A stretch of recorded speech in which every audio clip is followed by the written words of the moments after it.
Hey, it's Tim. Today is November 5th, 2025, and I'm here at this famous place because we are celebrating 70 years of the invention, the understanding, the grasping of time travel. So what I want to know is, are you coming? You are? Okay, cool. Here we are on the front porch of none other than Doc Brown's mansion here in 1955. Not really, it's 225 for us, 2025, but it's been 70 years since Doc Brown was here and he invented time travel. Let's hear the story. Take it away, Tim. All right, so here's the story. It's 1955 and Doc Brown, obsessed with time, is hanging a clock in his bathroom. He's standing on the toilet. The porcelain was wet. He slipped, hit his head on the sink, and was knocked out. When he came to, he had a revelation of the flux capacitor, which is what makes time travel possible. And it all happened right here in Doc Brown's mansion at 1640 Riverside Drive. And that's where we are today. We're checking it out. And now you know the history and the story of Doc Brown. Now, one problem we're having right now is the sun is in an awful spot. And the house is dark in color. And every time I get out there and try to take a video of the house, the sun is bleaching out the house. So we're gonna come back in the evening. We're gonna go check out some other locations today, which I'm not gonna tell you about this moment. But we're gonna walk. Look, I just want to show you the front porch and the really cool looking light fixtures and the craftsman design and features of the Gamble house, which is really cool. Look at these light fixtures. Oh, and this one's on, so it looks really cool in the dark right here. It kind of has a Disneyland kind of theme to it, kind of theming. Let's walk around the back. You can walk all around here. Look at, there's lots of people out just kind of walking their dogs and hanging out in the grass. It's kind of a public area. The backyard is beautiful. I bet you didn't know Doc's backyard looked like this. Look at, there's some greenery hanging from the roof there. Look at these old, like wooden, everything's like real wooden stuff. It's not made like in some crazy factory. They probably made it right here on the site when they were building the house. In 1908, it was made. All right, so this isn't just Doc Brown's mansion. It is also really called the Gamble House. It was built in 1908. The David B. Gamble House is a tribute to the genius of architects Charles Sumner Green and Henry Mather Green. Its design represents a unique California lifestyle and is a masterpiece of American craftsmanship. In 1966, it was made a gift by the Gamble family to the city of Pasadena in a joint agreement with the University of Southern California. Fantastic. Look at this. Cool porch. And then there's a really neat koi pond back here. Right here.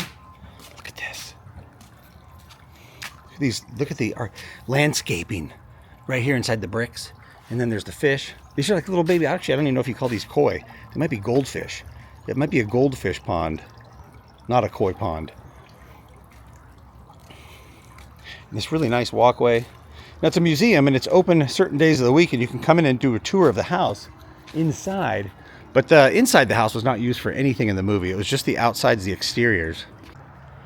Look at these downspouts. It's like copper, and it's got that green tarnish look, but it's all like custom-made copper downspouts that come down and go underground. Probably not originally, but now they do. And look at the corner of the steps, how it's not like a hard corner. It's got like a piece knocked out of it, and then right here, like there's never a hard corner. It's kind of like flattened off. You know what I mean? Like, does that make sense? There's not like a corner brick. They've got a small one to give it more of a rounded, curved look, which you can't really do with brick. So you got to make it the best you can. It's like old pixels on an old video game. There's no round ones, so you gotta have to make it round. All right, you can see where the sun is right there is totally making the house look like a big black shadow. So let's look at the garage real quick, because the sun is illuminating the garage awesomely now. This is the same building, the same garage, just like it's the same house from the movie in 1985, where Doc Brown had his workshop. Remember, the house was destroyed and he had his workshop down here. And so Marty comes down here and he comes through that side door with his skateboard. Actually, that wasn't right here. That was at a fake building. But now it's a bookstore. This would be the side door of the garage. Now a bookstore here. Look at these cool light fixtures. I like that. But the garage is the same as the movie. It even has the same like herringbone red brick pattern.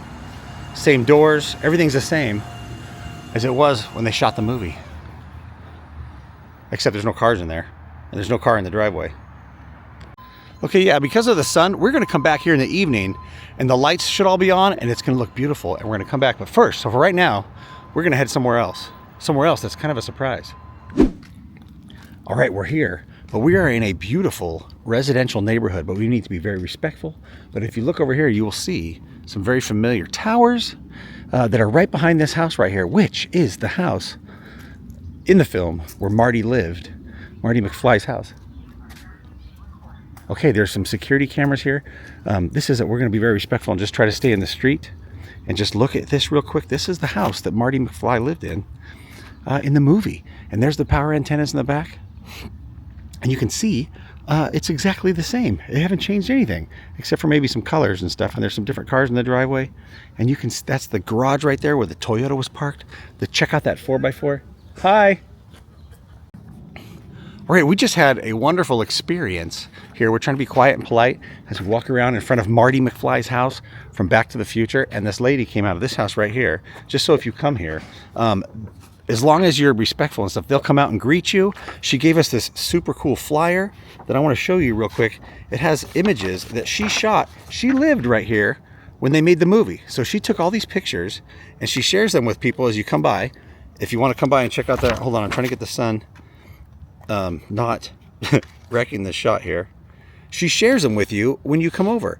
Look, there's pictures of them doing the filming. There's Marty McFly and Michael J. Fox, and there he is when they did episode 3 when he's wearing the Western gear, and that's her daughter, I think she said. And then there's this fun little mock-up of Marty McFly's driver's license. But that's all, she shared that with us, and it's okay. You can come and take a look at the street and take a look at the picture. And she took pictures of us, like look at these pictures that she took on the porch and in front of the house and on the street, going down the street the direction that the DeLorean took off because he didn't need roads. Where we go, probably would hit these trees if they were here, right? But Audrey and I just had a fantastic experience with the neighbors here at Marty McFly's house at 9303 Roslindale in wherever the heck we are. You can look it up. But there's the towers right there in the back. And the gate. Okay, this is the angle right here that shows Marty, or the tow truck, being backed up into the driveway, delivering the busted up car so Marty McFly can't go to the lake. Look at that right there. Same front porch, same front door, same garage. Let's see, let's turn around and see. Oh, okay, this angle right here is when Marty's coming through the trash cans were all lined up right here on the side. And you could see across the street, there was a window, which we can't see because there's too many bushes. There's a window right in there. Across the street, the bushes have grown up over the house, and there's a wall there, probably from so many people coming by. What else do I have here? Oh, the front door. Now the stone is still there on the front door that used to be there. We're not supposed to get close because the dog will bark. But you can come up to the porch here. Look, you can still see the stone is around the door. The door is new and different, but that stone is still there. And looking this way, let's look this way. So Marty's in the garage and he looks out over here and he sees Jennifer in the driveway. That's like right here. And you can see the garage door and the windows from the neighbor's house right there. That's so cool. It's right here. It's right here and you can see it. It's still here. All right, look, here's the house right here. And here's this shot right here of Marty coming down the street on his skateboard, coming home. It's almost dark. We can almost line this up exactly perfectly with this house right here. Look at the windows. There was an old like 70s, 80s van parked in the driveway right here. And then there's these windows in the garage. This house looks like it's yellow in the movie and now it's a different color, but that could be just how it looks in the, with the lighting and stuff because it was dark. It was getting dark. But there it is. Marty McFly's house. Remember he went through the gate on the side and he went around the back and he climbed in the window and it wasn't his house anymore and some other people lived there? That was freaky. This is such a nice, quaint, quiet street, and the neighbors seem to be really nice. So if you do come here, be very courteous, be respectful. Don't go where you're not supposed to go. That wouldn't be cool at all, right? But hey, what if your job is to go around and find places to shoot movies? Like, how do they find these little houses on these little streets like this?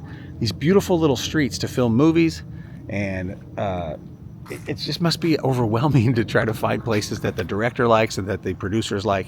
It would be kind of hard. we're gonna leave. We're gonna leave now, and we are gonna go over to, because we have time. We are gonna head over to another this is ended up being a Back to the Future filming locations video, which I don't do very much of, but it's kind of exciting. I grew up watching Back to the Future, and I used to sit around and watch all 3 movies back to back around like if I was sick or something home from school, I would sit there and watch all 3 movies back to back. But we're gonna go and find the Burger King where Doc Brown's shop was located, right behind in the back. We're gonna head over there now. It's only about a 15-minute drive from here. We're gonna go check that out. Let's go.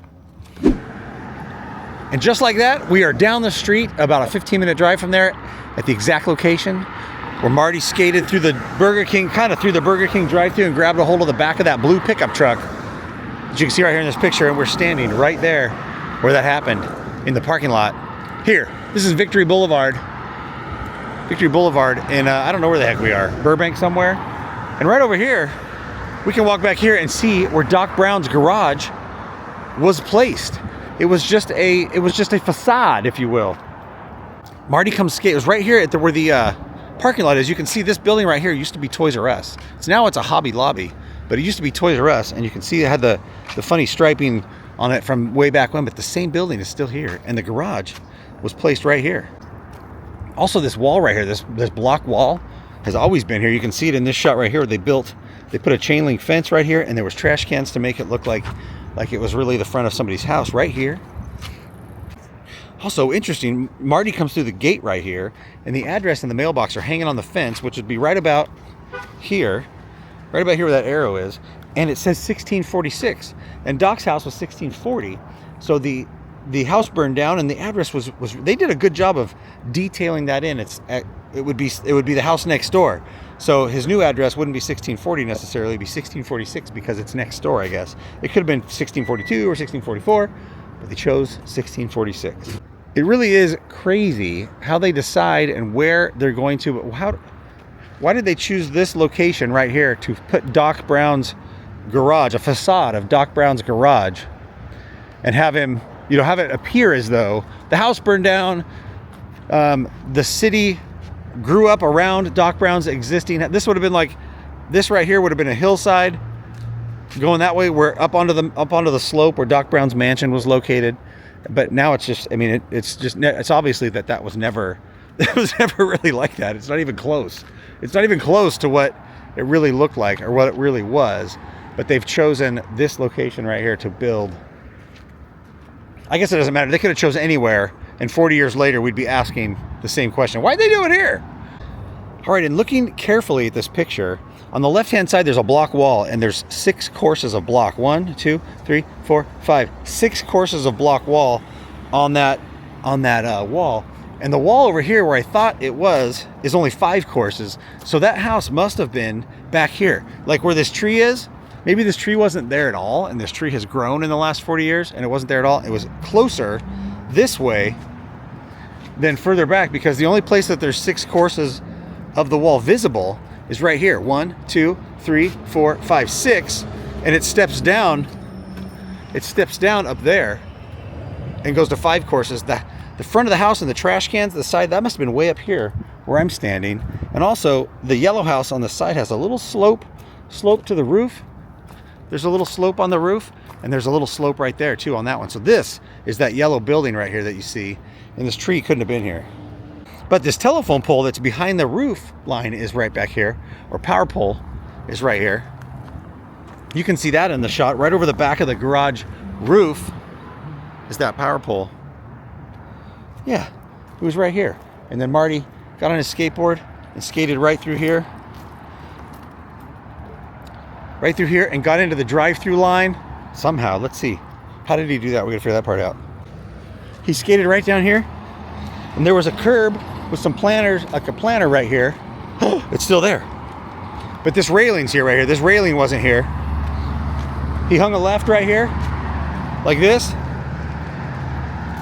And then he grabbed onto this blue truck right as it turned right here to go out into traffic. Right here, he grabs onto the blue truck as it goes out into traffic, the tailgate.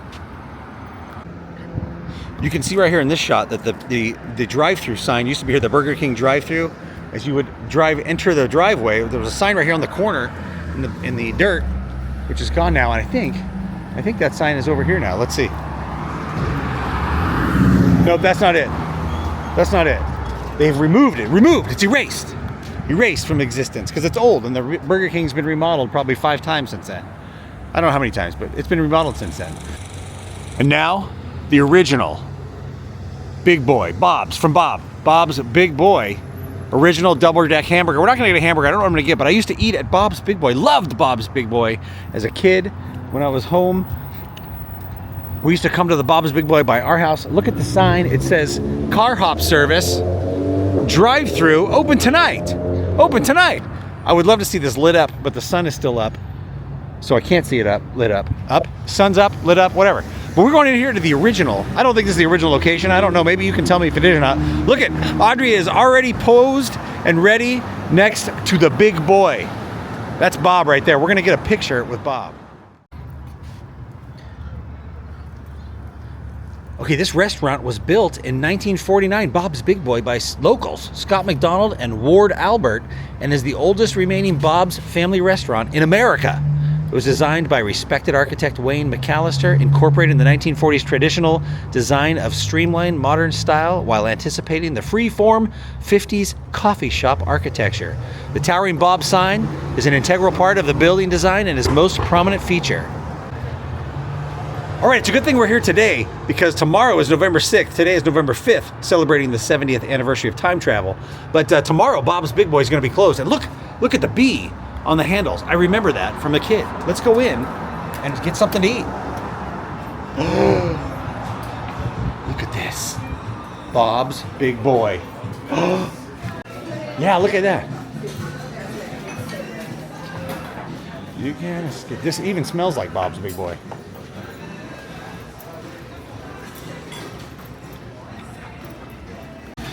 All right, I'm real excited to be here at Bob's Big Boy, and I have decided that I'm going to get what I used to get as a kid all the time, and that is the Bob's famous chili spaghetti with a slice of American cheese on top.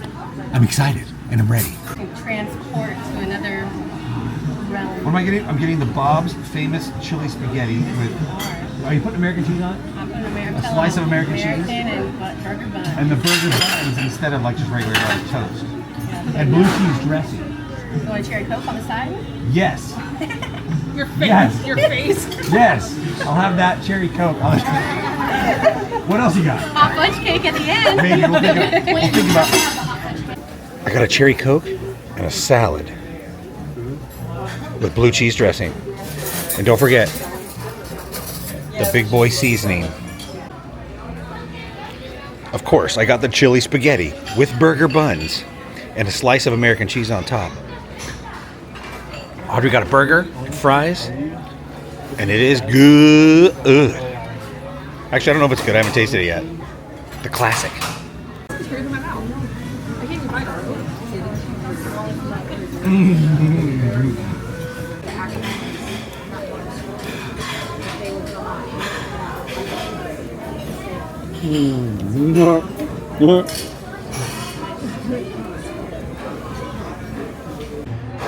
All right, I got this sticker and this shirt, which I'll show you later.